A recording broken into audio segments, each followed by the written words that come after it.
ಪರಮ ಪೂಜ್ಯ ಅವಿಚ್ಛಿನ್ನ ಪರಂಪರೆಯ ಪೀಠಾರೂಢರಾದಂತಹ ಜಗದ್ಗುರು ಶಂಕರಾಚಾರ್ಯ ಶ್ರೀಮದ್ ರಾಘವೇಶ್ವರ ಭಾರತಿ ಮಹಾಸ್ವಾಮಿಗಳವರ ಪಾದಾರವಿಂದವನ್ನು ಮನಸ ಅಭಿವಂದಿಸುತ್ತಾ ಭಗವತ್ಪಾದದಿಂದ ಆರಂಭಿಸಿ ಇಂದಿನ ಶರನ್ನವರಾತ್ರಿಯ 3ನೇ ದಿವಸದ ಸಂಜೆಯ ತನಕ ಆ ಪರಂಪರೆಯ ಯತಿಯನ್ನು ಹೊರತುಪಡಿಸಿ ಬೇರೆ ಯಾರಿಂದಲೂ ಕೂಡ ಪೂಜೆ ಸ್ವೀಕರಿಸದ ಪ್ರಭು ಸೀತಾರಾಮಚಂದ್ರ, ಚಂದ್ರಮೌಳೀಶ್ವರ, ರಾಜರಾಜೇಶ್ವರಿ ಸಾನ್ನಿಧ್ಯಗಳನ್ನು ಮನಸ ಅಭಿವಂದಿಸುತ್ತಾ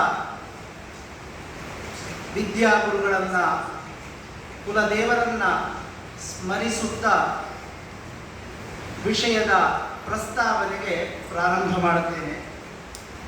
ಸೇರಿದಂತಹ ಎಲ್ಲ ಗಣ್ಯರಲ್ಲೂ ಒಂದು ವಿನಂತಿ, ಸ್ಮಾರ್ಯತೆ ನತು ಬೋಧ್ಯತೆ. ಕೇವಲ ನಿಮ್ಮ ನೆನಪಿಗೆ ಬರುವಂತೆ ಮಾಡುತ್ತೇನೆ, ಯಾರಿಗೂ ಬೋಧನೆಯಲ್ಲ. ಯಾಕೆಂತಂದರೆ ಆರ್ಷ ಪರಂಪರೆಯಲ್ಲಿ ಸಂಸ್ಕಾರವನ್ನು ಹೊಂದಿದಂತಹ ಪ್ರತಿ ವ್ಯಕ್ತಿಗೂ ಕೂಡ ಪ್ರತಿಯೊಂದು ವಿಷಯದ ಜ್ಞಾನ ಇರುತ್ತದೆ. ಆದರೆ ಕರ್ಮ ಫಲದಿಂದಾಗಿ ಅದು ಮರೆತು ಹೋಗುವಂತಹ ಅಥವಾ ನೆನಪಿಗೆ ಬಾರದೇ ಇರುವಂತಹ ಸ್ಥಿತಿಯನ್ನು ಹೊಂದಿರಬಹುದು. ಆದ ಕಾರಣ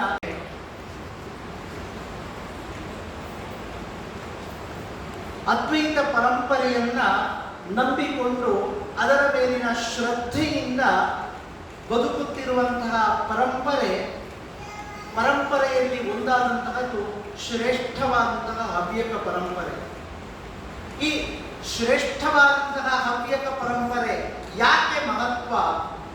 ನಾವು ಯಾರು ಅಂತ ತಿಳಿದುಕೊಳ್ಳದೆ ನಾವು ಏನನ್ನ ತಿಳಿಲಿಕ್ಕೆ ಹೊರಟಿದ್ದೇವೆ ಅಂತ ಹೇಳುವುದು ನಮಗೆ ಅರ್ಥ ಆಗುವುದಿಲ್ಲ. ಆದ ಕಾರಣ ಮೊದಲು ನಾವು ಯಾರು ಅಂತ ತಿಳ್ಕೊಳ್ಬೇಕು. ಹವ್ಯಕರು, ಹವ್ಯ ಮತ್ತು ಕವ್ಯ ಅಂದರೆ ಭಗವಂತನ ಸೇವೆಯನ್ನು ಮತ್ತು ಪಿತೃಗಳ ಸೇವೆಯನ್ನ ಸಮಾನವಾದ ದೃಷ್ಟಿಯಿಂದ ಯಾವಾತನು ಮಾಡುತ್ತಿದ್ದಾನೋ ಅವನು ಹವ್ಯಕ ಪರಂಪರೆಯಲ್ಲಿರುವವನು. ನಮಗೆ ನಾವು ಪ್ರಶ್ನೆ ಮಾಡಬೇಕು, ನಾವೆಲ್ಲರೂ ಅದರಲ್ಲಿ ನಿಷ್ಠೆಯಿಂದ ತೊಡಗಿಕೊಂಡಿದ್ದೇವೋ ಎಂಬಂತೆ. ಪ್ರಾಯಃ ಎಲ್ಲರೂ ತೊಡಗಿಕೊಂಡಿರುತ್ತಾರೆ ಹವ್ಯಕವ್ಯದಲ್ಲಿ. ಅಂತಹ ಹವ್ಯಕ ಪರಂಪರೆಯ ಶ್ರೇಷ್ಠ ಗುರು ಪರಂಪರೆಯೇ ಶ್ರೀಮದ್ ರಾಮಚಂದ್ರಾಪುರ ಮಠ.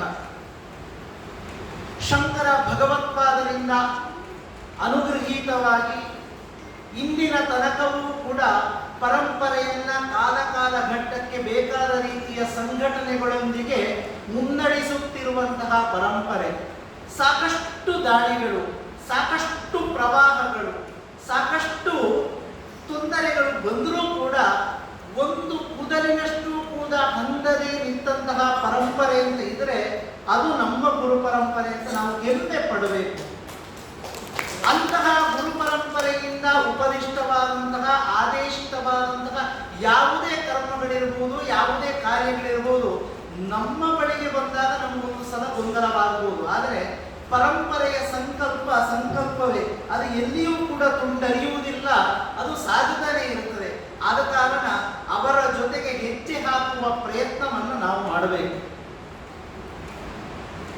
ಸಾಮಾನ್ಯವಾಗಿ ಯಾವತ್ತು ನಾನು ಮಾತಾಡ್ತಾ ಅಥವಾ ನಮ್ಮ ಮಂಡಲ ಸಭೆಗಳಲ್ಲಿ ಹೇಳ್ತಾ ಇದ್ದೇನೆ, ಯಾಕೆಂತಂದ್ರೆ ಗುರುಗಳು ಮಿಂಚಿನ ವೇಗ, ನಮ್ಮದು ಗುಡುಗಿನ ವೇಗ ಅಂತ.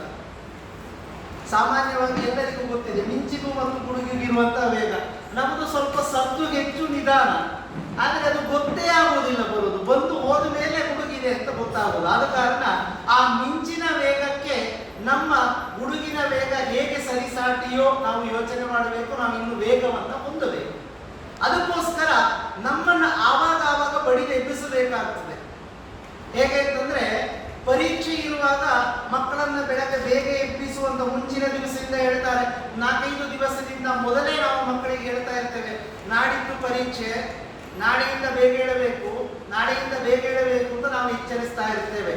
ಅದೇ ರೀತಿಯಲ್ಲಿ ನಮ್ಮ ಪರಂಪರೆಯನ್ನ ಉಳಿಸಬೇಕು, ನಮ್ಮ ಪರಂಪರೆಯನ್ನ ಬೆಳೆಸಬೇಕು. ಮನೆಯಲ್ಲಿ ಮಕ್ಕಳಿಗೆ ಉಚಿತವಾದಂತಹ ಸಂಸ್ಕಾರಗಳು ಗೊತ್ತಿರಬೇಕು. ಪ್ರತಿದಿನ ಸಂಧ್ಯಾ ಕಾರ್ಯವನ್ನು ಮಾಡಬೇಕು. ಹವ್ಯಕರೆಂದರೆ ಏನು ಎನ್ನುವುದನ್ನು ತಿಳಿಯಬೇಕು ಹೇಳುವ ದೃಷ್ಟಿಯಿಂದ ವಿಶ್ವಗುಪ್ತ ವಿಶ್ವವಿದ್ಯಾಲಯ ಕೂಸು ಈಗ ಈಗ ತಾನೇ ಅಂಬೆಗಾಲಿಡುತ್ತಾ, ಅಂಬೆಗಾಲು ಅಂತಂದ್ರೆ ತಪ್ಪಾಗಬಹುದು, ಯಾಕೆಂದ್ರೆ ಕೃಷ್ಣನ ಅಂಬೆಗಾಲು ಅಂತ ಹೇಳುವ, ಯಾಕೆ ಅಂತಂದ್ರೆ ಯಾವ ಹೆಜ್ಜೆಯನ್ನು ಬೇಕಾದ್ರೆ ಯಾವ ಕಾಲಕ್ಕೂ ಕೂಡ ತೆಗೆದುಕೊಳ್ಳಬಹುದು ಕೃಷ್ಣನ ಅಂಬೆಗಾಲು. ಆದ ಕಾರಣ ಅಂತಹ ಅಂಬೆಗಾಲನ್ನ ಇಡುತ್ತಾ ಹೊರಟಂತಹ ಆ ವಿಷ್ಣುಗುಪ್ತ ವಿಶ್ವವಿದ್ಯಾಲಯದ ಪೋಷಣೆಗೋಸ್ಕರ ಹಲವು ಯೋಜನೆಗಳು, ಹಲವು ವಿಧಾನಗಳು ನಮ್ಮ ಕಣ್ಣ ಮುಂದೆ ಬಂದಿದೆ. ಅದರಲ್ಲಿ ನಮಗೆ ಮಹತ್ತರವಾದಂತಹ ಪುಣ್ಯವೂ ಹೌದು, ಧರ್ಮವೂ ಹೌದು, ಕರ್ತವ್ಯವೂ ಹೌದು, 36 ಯತಿಗಳನ್ನ ಏಕಕಾಲದಲ್ಲಿ ಸಂಪೂಜಿಸುವಂತಹ ಅವಕಾಶವನ್ನ ಒದಗಿಸಿಕೊಟ್ಟಂತಹ ಒಂದು ಮಹತ್ತರವಾದಂತಹ ಸಂಕಲ್ಪವೇ ಪರಮ ಪೂಜ್ಯ ಶ್ರೀಗಳಿಂದ ಅನುಗೃಹೀತವಾದಂತಹದ್ದು ಸ್ವರ್ಣ ಪಾದುಕೆ.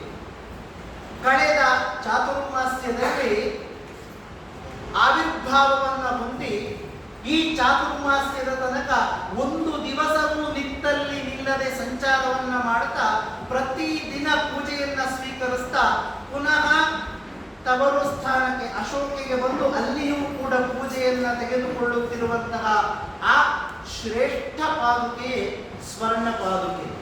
ಅದರ ಬಗ್ಗೆ ನಾವು ತಿಳಿದುಕೊಳ್ಳಬೇಕಾಗಿದೆ. ಸ್ವಾಭಾವಿಕವಾಗಿ ನಮಗೆ ಕಾಣುತ್ತದೆ ನಮ್ಮಲ್ಲಿ ಬರುವಂತಹ ಪ್ರಶ್ನೆ, ಆದರೆ ಯಾರು ಬಹಿರಂಗವಾಗಿ ಕೇಳಲಿಕ್ಕೆ ಧೈರ್ಯ ಮಾಡುವುದಿಲ್ಲ. ಅಲ್ಲ, ನಮ್ಮಲ್ಲಿ ಪಾದುಕೆ, ಬೆಳ್ಳಿಯ ಪಾದುಕೆ ಇದೆ, ನಾವು ಚಾತುರ್ಮಾಸದಲ್ಲೋ ಅಥವಾ ನಮ್ಮ ಮನೆಗೆ ಬಂದಾಗ ನಾವು ಪೂಜೆಯನ್ನ ಮಾಡುತ್ತೇವೆ. ಈ ಸ್ವರ್ಣ ಪಾದುಕೆ ಯಾಕೆ ಬೇಕಿತ್ತು? ಆ ಸ್ವರ್ಣ ಪಾದುಕೆಗೆ ಒಂದಷ್ಟು ಖರ್ಚು, ಅದರ ಸಂಚಾರದ ಖರ್ಚು. ಅದೇ ರೀತಿಯಲ್ಲಿ ಮತ್ತೆ ವಾಪಸ್ ಮನೆಗೆ ಸ್ವರ್ಣ ಪಾದುಕೆ ಬರುತ್ತದಂತೆ, ಅದಕ್ಕೆ ಪೂಜೆ ಮಾಡಬೇಕಂತೆ, ಸೇವ್ ಮಾಡಬೇಕಂತೆ, ಸಂಘಟಕರಿಗೆ ಒತ್ತಡ, ಏನೇನೋ ಯೋಚನೆಗಳು ಬಾಯಿ ಬಿಟ್ಟು ಹೊರಗಡೆ ಬಾರದಿದ್ದು ಅಂತರಂಗದಲ್ಲಿ ಸುಳಿದೇ ಸುಳಿಯುತ್ತದೆ. ಯಾಕೆ ಅಂತಂದ್ರೆ ಪಾಂಚಭೌತಿಕವಾದ ಶರೀರವನ್ನು ನಂಬಿಕೊಂಡಿರುವವರು ನಾವು. ಆದರೆ ಆತ್ಮತತ್ವವನ್ನ ಬೋಧಿಸಲು ಹೊರಟಂತಹದ್ದು ಆ ಪರಂಪರೆ. ಯಾಕೆ ಈ ಪಾದುಕೆ? ಮೊದಲು ನಾವು ಆ ಶಬ್ದವನ್ನು ತಿಳಿದುಕೊಳ್ಳಬೇಕು. ಪಾದತ್ರಾಣೆ, ಯಾವುದು ನಮ್ಮನ್ನ ರಕ್ಷಿಸ್ತದೋ ಅದು ಪಾದುಕೆ ಅಂತ ಕರೆಯಲ್ಪಡುತ್ತದೆ. ಹಾಗಾದ್ರೆ ಕೈ ನಮ್ಮನ್ನ ರಕ್ಷಿಸ್ತದೆ, ಕೈ ಪಾದುಕೆಯೋ? ಹಾಗಲ್ಲ. ನಾವು ಯಾವುದಕ್ಕೆ ಶರಣಾದಾಗ ಯಾವ ವಸ್ತು ನಮಗೆ ರಕ್ಷಣೆಯನ್ನ ನೀಡಬಲ್ಲದು ಅದು ಪಾದುಕೆ ಅಂತ ಕರೆಸಲ್ಪಡುತ್ತದೆ. ನೀವು ಗಮನಿಸಿ, ನಾವು ದೇವರಿಗೆ ಅರ್ಚನೆಯನ್ನ ಮಾಡುತ್ತೇವೆ ಅಥವಾ ದೇವರಿಗೆ ನಮಸ್ಕಾರವನ್ನು ಮಾಡುತ್ತೇವೆ. ಹೇಗೆ ಮಾಡುತ್ತೇವೆ? ತಲೆ ಬಾಗಿಸಿ ಶಿರವನ್ನು ನೆಲಕ್ಕೆ ತಾಗಿಸಿ ನಾವು ನಮಸ್ಕಾರ ಮಾಡ್ತೇವೆ. ತಾತ್ಪರ್ಯ ಇಷ್ಟೇ, ಆ ಶಕ್ತಿಯ ಪಾದದ ಭಾಗಕ್ಕೆ ನಾವು ನಮಸ್ಕರಿಸಿದ್ದೇವೆ ಅಂತ ಅರ್ಥ. ದೇವಲೋಕದಿಂದ ಆರಂಭಿಸಿ ಇಲ್ಲಿಯ ತನಕ ಒಂದು ಅಪ್ಪಯ್ಯ ದೀಕ್ಷಿತರು ಅಂತ ಅದ್ವೈತ ವೇದಾಂತಿಗಳವರು ಅವರು ಒಂದು ಶ್ಲೋಕವನ್ನು ಹೇಳ್ತಾರೆ. ಅಮರಿ ಕಬರೀಭಾರ ಭ್ರಮರಿ ಮುಖರೀಕೃತಂ ದೂರೀ ಕರೋತು ದುರಿತಂ ಗೌರಿ ಚರಣ ಪಂಕಜಂ ಅಂತ. ಅವರು ಬರೆದಂತಹ ಗ್ರಂಥದ 108ಕ್ಕೂ ಹೆಚ್ಚಿನ ಗ್ರಂಥಗಳನ್ನು ಬರೆದಿದ್ದಾರೆ. ಅದರಲ್ಲೊಂದು ಗ್ರಂಥದ ಮಂಗಳಾಚರಣೆಯ ಪದ್ಯ. ತಾತ್ಪರ್ಯ ಇಷ್ಟೇ, ದೂರೀ ಕರೋತು ದುರಿತಂ ಗೌರಿ ಚರಣ ಪಂಕಜಂ. ಗೌರಿಯ ಚರಣವೆಂಬಂತಹ ಕಮಲವು ನಮ್ಮ ಸಂಕಷ್ಟಗಳನ್ನು ದೂರ ಮಾಡಲಿ. ತಾತ್ಪರ್ಯವಿಷ್ಟೇ, ಆ ಪಾದಕ್ಕೆ ಅಷ್ಟು ಶಕ್ತಿ ಇದೆ ಅಂತ ಅರ್ಥ. ಅಂದರೆ ಕೇವಲ ಭೂಲೋಕದಲ್ಲಿ ಮಾತ್ರ ಅಲ್ಲ ಈ ಕಲ್ಪನೆ ಇರುವಂತಹದ್ದು. ನಮ್ಮ ಪುರಾಣಗಳ, ನಮ್ಮ ಸಾಹಿತಿಗಳ, ನಮ್ಮ ಪರಂಪರೆಯ ಸಾಧಕರ ಮಾತು ಕೂಡ ಪಾದುಕೆಗಳಿಗೆ ಮಹತ್ತರವಾದ ಸ್ಥಾನವನ್ನು ಕೊಟ್ಟಿದೆ. ಹೌದಾ ಅಂತ ಪ್ರಶ್ನೆ ಬರ್ಬೋದು. ಇದು ಯಾವುದೋ ಒಂದು ಶ್ಲೋಕವನ್ನ ಹೇಳಿ, ತಾತ್ಪರ್ಯವನ್ನ ಹೇಳಿ ನೀವು ಕೂಡಿಸ್ತೀರಿ, ಸಂಸ್ಕೃತ ಬಂದವರು ಏನು ಬೇಕಾದ್ರೂ ಮಾಡ್ತಾರೆ ಅಂತ ಒಂದು ಮಾತಿದೆ. ಆ ರೀತಿಯಂತ ಅರ್ಥ ಅಲ್ಲ. ನಾವೆಲ್ಲರೂ ಕೂಡ ಗುರುಮುಖೇನ ರಾಮಾಯಣದ ಕಥೆಯನ್ನ ಕೇಳಿದ್ದೇವೆ, ರಾಮಾಯಣದ ಪುಸ್ತಕವನ್ನ ಓದಿದ್ದೇವೆ, ರಾಮಾಯಣವನ್ನು ಅನುಭವಿಸಿದ್ದೇವೆ. ಒಂದು ಸಲ ನೀವು ಗಮನಿಸಿ, ಭರತ ನೇರವಾಗಿ ರಾಮನ ಬಳಿಗೆ ಬರುತ್ತಾನೆ. ನನಗೆ ರಾಜ್ಯ ಬೇಡ, ಏನು ಬೇಕಾದ್ರೂ ಮಾಡಿಕೊಂಡು, ನಮ್ಮ ಭಾಷೆಯಲ್ಲಿ ಹೇಳ್ತಿದ್ರೆ ನನಗದು ಸಂಬಂಧಪಟ್ಟದ್ದಲ್ಲ, ನಿನ್ನ ಜವಾಬ್ದಾರಿ, ನೀನೇನು ಬೇಕಾದ್ರೂ ಮಾಡಿಕೊಂಡು ಅಣ್ಣನ ಹತ್ರ ಬರ್ತಾನೆ. ಬಂದು ತುಂಬಾ ಚರ್ಚೆಗಳು ನಡೀತದೆ. ಆದರೆ ಕೊನೆಗೆ ಅವನು ರಾಮನಲ್ಲಿ ಕೇಳುವುದು, ನೀನು ಬಾರದಿದ್ರೆ ಬೇಡ, ನಿನ್ನ ಪಾದುಕೆಯನ್ನಾದರೂ ಕೊಟ್ಟು ಕಳಿಸುವುದ. ಯಾಕೆ? ರಾಮನ ಬಾಣ ಕೇಳಬಾರದಿಲ್ಲ, ಅಥವಾ ರಾಮನ ಕೈಗೆ ಕಟ್ಟಿದಂತಹ ಕಂಕಣವನ್ನು ಕೇಳಬಾರದಿಲ್ಲ. ರಾಮನ ಬಾಣವನ್ನೂ ಕೇಳಲಿಲ್ಲ, ರಾಮನ ಉತ್ತರೀಯವನ್ನ ಕೇಳಿಲ್ಲ. ಕೇಳುವಂತಹ ವಸ್ತುಗಳು ಬೇಕಾದಷ್ಟಿತ್ತು. ಯಾಕೆ ಅಂತಂದ್ರೆ ಬೇರೆ ಬೇರೆ ವಿಧವಾದಂತಹ ವಸ್ತುಗಳು. ಯಾಕೆ? ಸೀತೆಯ ಮುದ್ರೆ ಉಂಗುರ ಇತ್ತು, ಮುದ್ರೆ ಉಂಗುರವನ್ನು ಕೊಡಬಹುದಿತ್ತಲ್ವಾ? ಸೀತೆಯ ಹತ್ರ ಕೊಡು, ಇದನ್ನು ಇಟ್ಟುಕೊಂಡು ನೀನು ರಾಜ್ಯಭಾರವನ್ನು ಮಾಡುವಂತ ಕೊಡಬಹುದಿತ್ತಲ್ವಾ? ಆದರೆ ಯಾವುದನ್ನೂ ಭರತ ಕೇಳಿದಂತಹದ್ದು ಭಗವಂತ ನಿನ್ನ ಪಾದುಕೆಯನ್ನು ಕೊಡುವುದಿಲ್ಲ. ಆ ಪಾದುಕೆಯನ್ನು ತಂದು ಚಕ್ರವರ್ತಿಯ ಸಿಂಹಾಸನದ ಮೇಲೆ ಇಟ್ಟು ರಾಜ್ಯಭಾರವನ್ನು ಮಾಡಲಿಕ್ಕಾಗುತ್ತದೆ. ತಾತ್ಪರ್ಯ ಏನು ಅಂತಂದ್ರೆ, ಆ ವ್ಯಕ್ತಿಯ ಶಕ್ತಿ, ಆ ವ್ಯಕ್ತಿಯ ವ್ಯಕ್ತಿತ್ವ, ವ್ಯಕ್ತಿಯ ಸತ್ವ ಎಷ್ಟಿದೆಯೋ ಅಷ್ಟೇ ಸತ್ವ ಆ ಪಾದುಕೆಗೂ ಕೂಡ ಇರುತ್ತದೆ. ಆ ನಿರ್ದಿಷ್ಟವಾದ ವ್ಯಕ್ತಿಯನ್ನ ಹೆಸರು ಹೇಳಿ ಹೊರಟು ಬಂದಂತಹ ಪಾದುಕೆ ಏನಿದೆ, ಅದು ಸೂಚಿತವಾದಂತಹ ಆ ವ್ಯಕ್ತಿಯ, ಆ ಶಕ್ತಿಯ ಪಾದುಕೆಗೂ ಕೂಡ ಅಷ್ಟೇ ಮಹತ್ವವಿದೆ. ಅಂತಹ ಪಾದುಕೆ ನಮ್ಮಲ್ಲಿಗೆ, ನಮ್ಮ ಮಡಿಲಿಗೆ ಬರಬೇಕಾದರೆ, ನಮ್ಮ ನಾಡಿಗೆ ಬರಬೇಕಾದರೆ, ನಮ್ಮ ಮನೆಯಂಗಳಕ್ಕೆ ಬರಬೇಕಾದರೆ, ನಮ್ಮ ಗೃಹಸ್ಥನಾದಂತಹ ನಮ್ಮ ಮನೆಗೆ ಬರಬೇಕಾದ್ರೆ ನಾವು ಹೇಗಿರಬೇಕು, ನಾವು ಹೇಗೆ ಸ್ವಾಗತಿಸಬೇಕು? ಒಲ್ಲದ ಮನಸ್ಸಿನಿಂದ ಆ ಪಾದುಕೆಯನ್ನು ಬರಮಾಡಿದರೆ ಹೇಗಾಗುತ್ತದೆ ಅಂತಂದ್ರೆ, ಪುರಾಣಗಳ ತಾತ್ಪರ್ಯಗಳನ್ನು ನೀವು ನೋಡಬಹುದು. 3 ಜನ ವ್ಯಕ್ತಿಗಳು ವೇದವ್ಯಾಸರನ್ನು ಸೇವಿಸ್ತಾರೆ. 3 ಜನ ವ್ಯಕ್ತಿಗಳು. ಪ್ರಥಮವಾಗಿ ಕುರುಡನಾದಂತಹ ಧೃತರಾಷ್ಟ್ರ, ಎರಡನೆಯದಾಗಿ ಬಿಡಿಸಿಕೊಂಡಂತಹ ಪಾಂಡು, ಮೂರನೆಯದಂತಹ ಸತ್ವಯುತವಾದಂತಹ ವಿದುರನ ಜನ್ಮವಾಗುತ್ತದೆ. ಕಾರಣ ಇಷ್ಟೇ, ವೇದವ್ಯಾಸರ ಅನುಗ್ರಹವನ್ನು ಪಡೆಯುವ ಸಂದರ್ಭದಲ್ಲಿ ಅವರ ತಪಶಕ್ತಿಯನ್ನು ನೋಡಲಾಗದೆ, ಅವರ ಆ ತಪಶಕ್ತಿಯ ಪ್ರಭೆಗೆ ಬಿಡಿಸಿಕೊಂಡು, ಆ ತಪಶಕ್ತಿ ಏನೇ ಇರಲಿ ಅದು ನನಗೆ ಅನುಗ್ರಹ ಎನ್ನುವ ಭಾವನೆಯಿಂದ ಅವನನ್ನು ಸೇವಿಸಿದ್ದರ ಫಲ. 3 ಕೂಡ ನಾವು ಕಾಣುತ್ತೇವೆ. 3 ವ್ಯಕ್ತಿಗಳು, 3 ರೀತಿಯಾಗಿ 3 ವ್ಯವಸ್ಥೆಯನ್ನ ನಾವು ಕಾಣುತ್ತೇವೆ.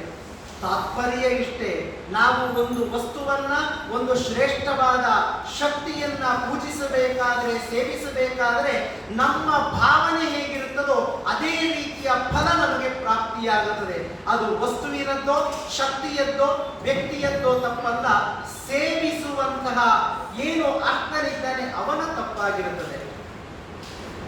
ಯಾಕೆ ಅಂತಂದ್ರೆ ವ್ಯಕ್ತಿಯೊಬ್ಬರೇ, ನಾವು ಗಮನಿಸಬೇಕು. ವೇದವ್ಯಾಸರು ಒಬ್ಬರೇ, ಅವರ ಶಕ್ತಿಯೂ ಒಂದೇ, ಆದರೆ 3 ಪಾತ್ರಗಳಲ್ಲಿ ಹಂಚಿಹೋಯಿತು. ಅದರ ಮುಂದಿನ ಫಲಿತಾಂಶವೂ ಅದೇ ರೀತಿಯಾಗಾಯಿತು. ಹೇಗೆ ಅಂತಂದ್ರೆ, ಧೃತರಾಷ್ಟ್ರನಿಂದ ಪಡೆದಂತಹ ಮುಂದಿನ ಸಂತತಿಗಳು ಲೋಕಕ್ಕೆ ಉಪಯೋಗವಾಗಲಿಲ್ಲ. ಪಾಂಡುವಿನಿಂದ ಪಡೆದಂತಹ ಸಂತತಿಗಳು ಉತ್ಕೃಷ್ಟವಾಗಿದ್ದರೂ ಕೂಡ, ಕಾರಣ ಪಾಂಡು ಮತ್ತೆ ದೇವತೆಗಳು ಬಿಡಿ, ಆದರೂ ಕೂಡ ಆ ಸಾರ್ಥಕ್ಯವನ್ನ ಪರಿಪೂರ್ಣವಾದ, ಅವರ ಶಕ್ತಿಗನುಗುಣವಾದ ಸಾರ್ಥಕ್ಯವನ್ನ ಹೊಂದುವಲ್ಲಿ ಯಶಸ್ವಿಯನ್ನು ಕಾಣಲಿಲ್ಲ. ಯಾಕೆ ಅಂತಂದ್ರೆ ಹುಟ್ಟಿದಾರಭ್ಯ ಕಾಡಿನಲ್ಲೇ ಕಳೆದಂತಾಯಿತು. ಮೂರನೆಯದ್ದು ವಿದುರನ ಪಾತ್ರ. ವಿದುರ ಎನ್ನುವವನು ತನ್ನ ಸತ್ಯಗೆ ನಿಷ್ಠನಾಗಿದ್ದ, ಜಗತ್ತಿಗೂ ಕೂಡ ನಿಷ್ಠನಾಗಿದ್ದ, ತನ್ನ ನೀತಿಯನ್ನ ಜಗತ್ತಿಗೆ ಕೊಟ್ಟ, ಸತ್ಯಾಸತ್ಯತೆಯನ್ನ ವಿಮರ್ಶಿಸಿ ಜಗತ್ತಿಗೆ ಕೊಟ್ಟ. ತಾತ್ಪರ್ಯವಿಷ್ಟೇ, ಸೇವಿಸುವ ಮನೋಭಾವ ಸಾರ್ಥಕವಾಗಿದ್ದಾಗ, ಅಂದರೆ ನಿಶ್ಚಲವಾದ ಗುರಿ, ನಿಶ್ಚಯವಾದಂತಹ ಮನಸ್ಸಿದ್ದಾಗ ಮಾತ್ರ ಅದರ ಫಲ ಪೂರ್ಣ ಫಲವಾಗಿ ನಮಗೆ ಲಭ್ಯವಾಗುತ್ತದೆ. ಹಾಗಾದರೆ ನಮ್ಮ ಮನೆಗೆ ಬರುವಂತಹ ಅವಿಚ್ಛಿನ್ನ ಪರಂಪರೆಯಿಂದ ಅನುಗ್ರಹೀತವಾಗಿ ಹೊರಟು ಬರುವಂತಹ ಸ್ವರ್ಣ ಪಾದುಕೆಯ ಸ್ವಾಗತಕ್ಕೆ ನಮ್ಮ ಮನಸ್ಸು ಹೇಗಿರಬೇಕು ಅಂತ ನೀವು ಯೋಚನೆ ಮಾಡಿಕೊಳ್ಳಿ. ಈಗ ಆ ಬರುವ ಪಾದುಕೆಯ ಮಹತ್ವವನ್ನು ನಾವು ತಿಳಿದುಕೊಳ್ಳೋಣ. ಸ್ವರ್ಣ, ಸುವರ್ಣ, ಸುಷ್ಟು ವರ್ಣ, ಉತ್ತಮವಾದಂತಹ ವರ್ಣವನ್ನು ಹೊಂದಿದಂತಹದ್ದು ಸುವರ್ಣ ಅಂತ ಕರೆಯಲ್ಪಡುತ್ತದೆ. ಅದು ಸ್ವರ್ಣ, ಚಿನ್ನ, ಪರಿಶುದ್ಧವಾದಂತಹ. ಪಾದುಕ, ಯಾವುದು ಶರಣಾಗತಿಯನ್ನ ಹೊಂದಿದಾಗ ನಮ್ಮನ್ನ ಕಾಪಾಡಬಲ್ಲದೋ ಅದು ಪಾದುಕ. ಮೂರನೆಯದು ಪೂಜೆ. ಅಲ್ಲಿರುವಂತಹ ಸ್ವರ್ಣ ಪಾದುಕ ಪೂಜೆ. ಪೂಜೆ ಅಂತಂದ್ರೆ ಅರ್ಚ ಪೂಜಾಯಂ, ಭಗವಂತನಿಗೆ ಅರ್ಚಿಸುವುದೇ ಪೂಜೆ ಅಂತ ಕರೆಯಲ್ಪಡುತ್ತದೆ. ಹೇಗೆ ಅರ್ಚಿಸಬೇಕು? ಆರ್ಷ ಪರಂಪರೆಯಲ್ಲಿ ಹೇಳಿದಂತೆ ದೇವೋ ದೇವಾಲಯ ಪ್ರೋಕ್ತಃ ಜೀವೋ ದೇವಸ್ತದಾಶಿವಃ ತ್ಯಜೇದಜ್ಞಾನ ನಿರ್ಮಾಲ್ಯಂ ಸೋಹಂ ಭಾವೇನ ಪೂಜಯೇತ್. ನಮ್ಮ ದೇಹವನ್ನೇ ದೇಗುಲವಾಗಿಸಿಕೊಂಡು ಜೀವೋ ದೇವಸ್ತದಾಶಿವಃ, ನಮ್ಮಲ್ಲಿರುವಂತಹ ಜೀವಾತ್ಮವನ್ನೇ ಸಾಕ್ಷಾತ್ ಪರಮಾತ್ಮನೆಂಬ ಭಾವನೆಯಿಂದ ಭಾವಿಸಿಕೊಂಡು ಪೂಜೆಯನ್ನು ಮಾಡಬೇಕು. ಹೇಗೆ? ತ್ಯಜೇದ ಅಜ್ಞಾನ ನಿರ್ಮಾಲ್ಯಂ, ಅಜ್ಞಾನವೆಂಬಂತಹ ನೈರ್ಮಾಲ್ಯದ ಹೋಗಲಾಡಿಸುವಿಕೆಗೋಸ್ಕರ ಸೋಹಂ ಭಾವೇನ ಪೂಜೆ, ತಾನೇ ಅವನಾಗಿ ಪೂಜೆಯನ್ನು ಮಾಡಬೇಕು. ತಾತ್ಪರ್ಯವಿಷ್ಟೇ. ಸಣ್ಣಕ್ಕಿರಬೇಕಾದ್ರೆ ಒಬ್ಬರು ಶ್ರೇಷ್ಠ ವ್ಯಕ್ತಿಗಳು ಒಂದು ಮಾತನ್ನು ಹೇಳಿದರು, ನಾನು ಪೂಜೆಗೆ ಕುಳಿತುಕೊಳ್ಳಬೇಕಾದ್ರೆ ವಸಿಷ್ಠ ಗೋತ್ರೋತ್ಪನ್ನನಾದರೂ ಕೂಡ ಸಾಕ್ಷಾತ್ ವಸಿಷ್ಠನೇ ಎನ್ನುವ ಭಾವದಿಂದ ನಾನು ಪೂಜೆಯನ್ನು ಮಾಡುತ್ತೇನೆ ಅಂತ. ಆವಾಗ ನನ್ನ ಅಧ್ಯಯನದ ಸಮಯ, ನನಗೂ ಕೂಡ ಒಂದು ಗೊಂದಲ ಮೂಡಿತ್ತು. ನಾನು ವಸಿಷ್ಠ ಗೋತ್ರದವನು, ವಸಿಷ್ಠನಾಗಿ ನಾನು ಪೂಜೆಯನ್ನು ಮಾಡುವುದು ಅಂದರೆ ಹೇಗೆ ಕೂಡುತ್ತದೆ ಅಂತ. ತಾತ್ಪರ್ಯವಿಷ್ಟೇ. ವಸಿಷ್ಠ ಗೋತ್ರೋತ್ಪನ್ನ ಅಂತಂದ್ರೆ ರಾಮನಿಗೆ ಪೌರೋಹಿತ್ಯವನ್ನ ಮಾಡಿದಂತಹ ವಸಿಷ್ಠರ ಏನು ಜಿನ್ನಿದೆ ಅದು ನನ್ನಲ್ಲಿಯ ತನಕ ಹರಿದು ಬಂದಿದೆ. ಆದ ಕಾರಣ ನಾನು ವಸಿಷ್ಠ ಗೋತ್ರೋತ್ಪನ್ನನಾಗಿದ್ದೇನೆ. ವಿಶ್ವಾಮಿತ್ರ ಗಾಯತ್ರಿಯನ್ನ ಜಗತ್ತಿಗೆ ಪಸರಿಸಿದಂತಹ ವಿಶ್ವಾಮಿತ್ರ ಏನಿದ್ದಾನೆ, ಅವನ ಏನು ರಕ್ತಾಂಶ ಏನಿದೆ ಇಂದಿನ ವಿಶ್ವಾಮಿತ್ರ ಗೋತ್ರೋತ್ಪನ್ನರ ತನಕ ಇದೆ.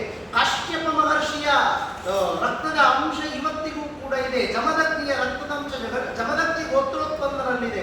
ಪ್ರತಿಯೊಂದು ಗೋತ್ರದ ಶಕ್ತಿ ಆಯಾಯ ವ್ಯಕ್ತಿಯಲ್ಲಿರಬೇಕಾದ್ರೆ ನಮ್ಮ ಪೂಜೆ ಎನ್ನುವುದು ಆ ಗೋತ್ರದಲ್ಲಿ ಮಾಡಿದ ಶ್ರೇಷ್ಠ ವ್ಯಕ್ತಿಯಂತಿರಬೇಕು.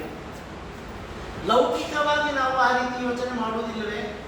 ಒಬ್ಬ ಕ್ರಿಕೆಟ್ ಆಟಗಾರ ಆಟ ಆಡುವವನು ನಾನು ಉತ್ತಮ ಆಟಗಾರ ಯಾರಿದ್ದಾನೆ ಅವನನ್ನು ಕಲ್ಪಿಸಿಕೊಂಡು ಅವನು ಆಟ ಆಡುತ್ತಾನೆ. ಒಬ್ಬ ಫುಟ್ಬಾಲ್ ಆಟ ಆಡುವವನು ಉತ್ತಮವಾದ ಆಟಗಾರನನ್ನ ಮನಸ್ಸಿನಲ್ಲಿಟ್ಟುಕೊಂಡು ಆಟವಾಡುತ್ತಾನೆ. ಒಳ್ಳೆಯ ಸಾಧಕನನ್ನೇ ಗುರಿ ಇಟ್ಟುಕೊಂಡು ಸಾಗುತ್ತಾನೆ. ಹಾಗಾದ್ರೆ ಎಲ್ಲ ಸಾಧನೆಗಳಿಗೆ ದಾರಿಯನ್ನ ತೋರಿಸಿದಂತಹ ಋಷಿ ಪರಂಪರೆ ಏನಿದೆ ಅಂತಹ ಗೋತ್ರದಲ್ಲಿ ಹುಟ್ಟಿಕೊಂಡಂತಹ ನಾವು ನಮ್ಮ ಮನೆಯ ದೇವರಿಗೆ ಪೂಜೆ ಮಾಡಬೇಕಾದ್ರೆ ಆ ಗೋತ್ರದಲ್ಲಿ ಬಂದಂತರಿಂದ ಅವನೇ ಎನ್ನುವ ಭಾವದಿಂದ ನಾವು ಪೂಜೆ ಮಾಡಿತು ಅಂತಾದ್ರೆ ಅದರ ಫಲ ಎಷ್ಟಿರಬಹುದು ಅಂತ ನೋಡಿ. ಅಂತಹ ಶ್ರೇಷ್ಠ ಭಾವದಿಂದ, ಅಂತಹ ಉತ್ಕೃಷ್ಟವಾದ ಭಾವನೆಯಿಂದ ವಿಶ್ವಾಮಿತ್ರ ಗೋತ್ರೋತ್ಪನ್ನರು ಗಾಯತ್ರಿಯನ್ನ ಮಾಡಿದಾಗ, ವಸಿಷ್ಠ ಗೋತ್ರೋತ್ಪನ್ನರು ರಾಮನನ್ನ ಸೇವಿಸಿದಾಗ, ಆಯಾಯ ಗೋತ್ರದ ವೈಶಿಷ್ಟ್ಯವನ್ನ ತಿಳಿದುಕೊಂಡು ಆಯಾಯ ಗೋತ್ರಕ್ಕನುಗುಣವಾಗಿ ನಾವು ನಮ್ಮ ಮನೆಯಲ್ಲಿ ಅನುಷ್ಠಾನವನ್ನ ಮಾಡಿದಾಗ ಎಂತಹ ಫಲ ಬರುತ್ತದೆ ನೋಡಿ. ಆವಾಗ ಯಾವ ನೆಮ್ಮದಿಯ ಹಾನಿಯೂ ಕೂಡ ಆಗುವುದಿಲ್ಲ, ಎಲ್ಲವೂ ಪ್ರಾಪ್ತವಾಗುತ್ತದೆ. ಅಂತಹ ಪೂಜೆ ನಮ್ಮಲ್ಲಿ ನಡೆಯಬೇಕು. ಅಂತಹ ಪೂಜೆಯ ಭಾವ ಸ್ವರ್ಣ ಪಾದುಕ ಪೂಜೆಯನ್ನು ಮಾಡಬೇಕಾದ್ರೆ ನಮ್ಮಲ್ಲಿ ಮುಗಿಸಬೇಕು. ಅದಕ್ಕೆ ಏನಾಗಬೇಕು? ಅದಕ್ಕೆ ನಾವು ಮಾಡಬೇಕಾದದ್ದೇ ನಮ್ಮ ಅಂತರಂಗ ಶುದ್ಧಿಯಾಗಬೇಕು. ಪಾತ್ರೆಯನ್ನ ಶುದ್ಧಿ ಮಾಡುವುದು ಗೊತ್ತಿದೆ, ಅಂತರಂಗ ಶುದ್ಧಿ ಎಲ್ಲ ಉಪನ್ಯಾಸಕರು, ಎಲ್ಲ ಧ್ಯಾನ ಗುರುಗಳು, ಎಲ್ಲ ಯೋಗ ಗುರುಗಳು ಹೇಳುವುದೊಂದೇ ಅಂತರಂಗ ಶುದ್ಧಿಯಾಗಬೇಕು. ಈ ಅಂತರಂಗವನ್ನು ಶುದ್ಧಿ ಮಾಡುವುದು ಹೇಗೆ?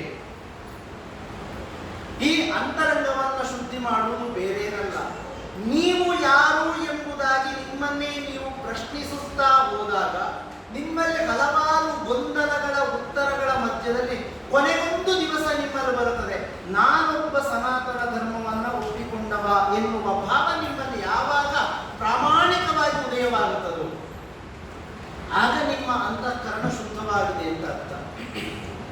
ಅಂತಹ ಭಾವದೊಂದಿಗೆ ನಾವು ಪೂಜೆಯನ್ನ, ನಾವು ಅರ್ಚನೆಯನ್ನ ಮಾಡಿದಾಗ ಅದು ಸಾರ್ಥಕವನ್ನ ಹೊಂದುತ್ತದೆ, ಸಾರ್ಥಕ್ಯತೆಯನ್ನು ಹೊಂದುತ್ತದೆ. ಅಂತಹ ಸಾರ್ಥಕ್ಯೆಯನ್ನು ಹೊಂದಬೇಕು ಅಂತಾದರೆ ಈ ಭಾವದಿಂದ, ಶುದ್ಧ ಅಂತಃಕರಣದಿಂದ, ನಮ್ಮ ಗೋತ್ರದ, ನಮ್ಮ ಪರಂಪರೆಯ ಪರಿಜ್ಞಾನದೊಂದಿಗೆ ಶ್ರದ್ಧೆಯಿಂದ ಪಾದುಕೆಯನ್ನ, ಅದರಲ್ಲೂ ಸ್ವರ್ಣ ಪಾದುಕೆಯನ್ನು ನಾವು ಸೇವಿಸಿದ್ದೇ ಆದಲ್ಲಿ ನಮಗೆ ಇರುವಂತಹ ಎಲ್ಲ ಸಂಕಷ್ಟಗಳು ಕೂಡ ಅದು ಇಷ್ಟಗಳಾಗಿ ಮಾರ್ಪಾಡನ್ನು ಹೊಂದುತ್ತದೆ. ಯಾವ ಸಂಕಷ್ಟಗಳು ದೂರ ಆಗುತ್ತದೆ ಅಂತ ನಾನು ಹೇಳುವುದಿಲ್ಲ, ನಾನು ಅದನ್ನು ಒಪ್ಪುವುದೂ ಇಲ್ಲ. ಯಾಕೆ ಸಂಕಷ್ಟಗಳು ದೂರ ಆಗಬಾರ್ದು? ಸಂಕಷ್ಟಗಳು ಬರಬೇಕ್ರಿ. ಯಾಕೆ ಅಂತಂದ್ರೆ ಭಾಗವತದ ಕೊನೆಯಲ್ಲಿ, ಮಹಾಭಾರತದ ಕೊನೆಯಲ್ಲಿ ಎಲ್ಲ ಮುಗಿದ ಸಂದರ್ಭದಲ್ಲಿ ಕೇಳ್ತಾನಂತೆ, ಎಲ್ಲವನ್ನ ನೋಡಿದೆ ನೀನು, ನಿನಗೆ ಅನುಗ್ರಹಿಸಬೇಕು ಅಂತ ಸಂಕಲ್ಪ ಮಾಡಿದ್ದೇನೆ, ನಿನಗೆ ಏನು ಬೇಕು ತಾಯಿ ಅಂತ ಕೇಳಿದಾಗ ಕುಂತಿ ಹೇಳುವ ಮಾತು ಏನಿರಬಹುದು? ವಿಪದಸ್ಸಂತು ಭಗವನ್ ಅಂತ ಹೇಳ್ತಾರೆ. ಅಂದ್ರೆ ನನಗೆ ವಿಪತ್ತುಗಳೇ ಬಂದು ಒದಗಲಿ ಅಂತ ಕುಂತಿ ಕೇಳ್ತಾಳೆ. ವಿವಾಹೋತ್ತರದಿಂದ ಆರಂಭಿಸಿ ವಿವಾಹದ ನಂತರ ಕೊನೆಯ ತನಕವೂ ಕೂಡ ಅತ್ಯಂತ ಕಷ್ಟವನ್ನ ಸಹಿಸಿಕೊಂಡಂತಹ ಒಬ್ಬಳು ಮಾತೆ ಇದ್ದಾಳೆ ಜಗತ್ತಿನಲ್ಲಿ ಅಂತಂದ್ರೆ ಅವಳು ಕುಂತಿಯೊಬ್ಬಳೇ. ಪರಾಕ್ರಮಿಗಳಾದಂತಹ ಪುತ್ರರು ಒಂದು ದಿವಸವೂ ಕುಂತಿಯ ರಕ್ಷಣೆಗೆ ಸಿಗಿದರು. ನಮ್ಮ ಮಾತನ್ನು ಕೇಳಿದ್ರೆ ಮಕ್ಕಳಿದ್ದೇನು ಪ್ರಯೋಜನ ಹೇಳುವ ಸ್ಥಿತಿ ಕುಂತಿಯದ್ದಿತ್ತು. ಆದರೂ ಕೂಡ ಧೃತಿಗೇಳಲಿಲ್ಲ. ಧೃತರಾಷ್ಟ್ರನ ಮನೆಯಲ್ಲಿ ಇರುತ್ತಾಳೆ. ತನ್ನ ಮಕ್ಕಳಿಗೂ ತಾನು ಆಶ್ರಯವನ್ನು ಪಡೆದಂತಹ ತನ್ನ ಭಾವನವರ ಮಕ್ಕಳಿಗೂ ಯುದ್ಧ ನಡೀತಾ ಇದೆ. ತನ್ನ ಪರವಾಗಿ ಮಾತಾಡುವವನು ಹೆದರಿ ಮಾತಾಡುವಂತಹ ಅಥವಾ ನೇರವಾಗಿ ಮಾತಾಡುವ ವಿದುರನನ್ನು ಹೊರತುಪಡಿಸಿ ಬೇರೆ ಯಾರೂ ಸುದ್ದಿಯನ್ನು ಹೇಳುವವರಿಲ್ಲ ಅವಳ ಮನೆಯಲ್ಲಿ. ಅಂತಹ ಸಂದರ್ಭವನ್ನ ಧೈರ್ಯವಾಗಿ ದಿಟ್ಟವಾಗಿ ಎದುರಿಸಿದಂತಹ ಮಹಿಳೆ ಕೊನೆಯ ಕಾಲಕ್ಕೆ ಕೃಷ್ಣ ಬಂದು ನಿಂತು ಕೇಳಿದಾಗ, ಯಾವ ಸಾಮಾನ್ಯ ಕೃಷ್ಣನಲ್ಲ, ಜಗದೋದ್ಧಾರಕನಾದಂತಹ ಗೀತೆಯನ್ನ ತನ್ನ ಮಗನಿಗೆ ಉಪದೇಶಿಸಿದಂತಹ ಆ ಶ್ರೀಕೃಷ್ಣ ಪರಮಾತ್ಮ ಒಂದು ಕೇಳಿದಾಗ ಅವಳು ಕೇಳುವ ಮಾತು ವಿಪದಸ್ತಂತು ಭಗವನ್, ನನಗೆ ಕಷ್ಟಗಳನ್ನೇ ಕರುಣಿಸು ಅಂತ ಕೇಳ್ತಾಳೆ. ಸ್ವಾಮಿ ಅಖಂಡಾನಂದರು ಶಂಕರ ಪರಂಪರೆಯಲ್ಲಿ ಬಂದಂತಹ ಶ್ರೇಷ್ಠ ಯತಿಗಳು ಅವರು ವ್ಯಾಖ್ಯಾನವನ್ನು ಬರೀತಾ ಹೇಳ್ತಾರೆ ಒಂದು ಮಾತನ್ನ, ಒಂದು ಸಲ ಭಗವಂತನೂ ಕೂಡ ದಿಗ್ಭ್ರಮೆಯಾಗಿದ್ದನೋ ಎನ್ನುವ ಸ್ಥಿತಿ ನಮ್ಮ ಮನಸ್ಸಿನಲ್ಲಿ ಮೂಡಿ ಬರುತ್ತದೆ ಅಂತ ಅವರು ವ್ಯಾಖ್ಯಾನವನ್ನು ಬರೀತಾರೆ. ಯಾಕೆ ಆ ಯತಿಗಳನ್ನು ಉಲ್ಲೇಖಿಸಿದೆ ಅಂತಂದ್ರೆ 8 ಕೋಟಿ ಗಾಯತ್ರಿ ಜಪವನ್ನು ಮಾಡಿಕೊಂಡು ಸನ್ಯಾಸ ಪೀಠವನ್ನು ಏರಿದಂತಹ ಶ್ರೇಷ್ಠ ಶಂಕರ ಪರಂಪರೆಯ ಯತಿಗಳಲ್ಲಿ ಅವರೂ ಕೂಡ ಒಬ್ಬರು. ಅಂತಹ ಯತಿಗಳಿಗೆ ಹೇಳಿದಂತಹ ಮಾತು ಆ ವ್ಯಾಖ್ಯಾನದಲ್ಲಿದೆ. ಅಂದ್ರೆ ಕುಂತಿಯು ಕೇಳಿದ ಸಂಕಷ್ಟಗಳು, ಅದಕ್ಕೆ ಉತ್ತರ ವ್ಯಾಖ್ಯಾನವನ್ನು ಬರೀತಾರೆ ಅವರು. ಯಾಕೆ ಅಂತಂದ್ರೆ ಭಗವಂತನನ್ನ ನೆನೆಯದ ಪ್ರತಿ ಕ್ಷಣವೂ ಕೂಡ ನನಗೆ ಅಪವಿತ್ರ. ಭಗವಂತನನ್ನ ನೆನೆಯಬೇಕು ಅಂತಂದ್ರೆ ಈ ಪಾಂಚಭೌತಿಕವಾದ ಶರೀರ ಬೇಯಬೇಕು. ಪಾಂಚಭೌತಿಕವಾದ ಶರೀರಕ್ಕೆ ವಿಪತ್ತುಗಳು ಬಂದಾಗ ಅಂತರಂಗದಲ್ಲಿರುವ ಶಕ್ತಿ ಜಾಗೃತವಾಗುತ್ತದೆ, ಭಗವಂತನ ಮೇಲೆ ಶ್ರದ್ಧೆ ಮೂಡುತ್ತದೆ. ಅದಕ್ಕೋಸ್ಕರ ಹೇಳ್ತಾರೆ, ಗೃಹೀತೈವ ಕೇಶೇಶು ಮೃತ್ಯುನಾ ಧರ್ಮಮಾಚರೇತು ಅಂತ. ಮೃತ್ಯು ಬಂದು ನಮ್ಮ ಕೇಶವನ್ನ, ತಮ್ಮ ತಲೆ ಕೂದಲನ್ನು ಹಿಡಿದಿದ್ದಾನೆ, ಹರಿತವಾದ ಕತ್ತಿಯನ್ನು ಹಿಡಿದಿದ್ದಾನೆ, ನೀನು ಈಗ ಜಪ ಮಾಡದಿದ್ರೆ ನಿನ್ನ ಪ್ರಾಣ ಹೋಗುತ್ತದೆ ಹೇಳುವ ಸಂದರ್ಭ ಬಂದಾಗ ನಾವು ಯಾವ ರೀತಿ ಜಪ ಮಾಡಬಹುದು ಅಂತ ಯೋಚನೆ ಮಾಡಿ ಅಂತಹ ಜಪ ಪ್ರತಿ ಕ್ಷಣ ಪ್ರತಿ ನಿಮಿಷ ನಾವು ಮಾಡಬೇಕು ಅಂತ ತಾತ್ಪರ್ಯ ಅದರದ್ದು. ಅಂತಹ ಕುಂತಿಯ ಭಕ್ತಿ, ಕುಂತಿಯ ಶ್ರದ್ಧೆ ನಮ್ಮಲ್ಲಿ ಇರಬೇಕು. ಅಂತಹ ಪೂಜೆಯನ್ನ, ಅಂತಹ ಪಾದುಕೆಯನ್ನ, ಅಂತಹ ಯತಿಗಳಿಂದ ನಮಗೆ ಪ್ರಾಪ್ತವಾಗಿದೆ. ಮೊದಲಿಗೆ ಬರೋಣ ಸ್ವರ್ಣ ಪಾದುಕೆ.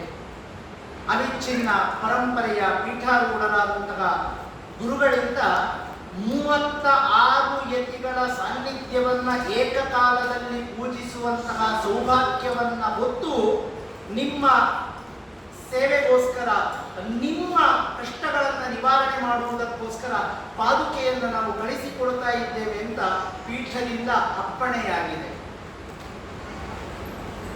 ಪ್ರಶ್ನೆಗಳು ಹಲವು ಇರಬಹುದು, ಆದರೆ ಪ್ರತಿಯೊಬ್ಬರೂ ಕೂಡ ಆ ಪೀಠದ ಮುಂದೆ ನಿಮ್ಮ ಗೊಂದಲಗಳನ್ನ ಅನಾಯಾಸವಾಗಿ ಪರಿಹರಿಸಿಕೊಂಡಂತಹ ಸಂದರ್ಭಗಳು ಬೇಕಾದಷ್ಟು ಇರಬಹುದು.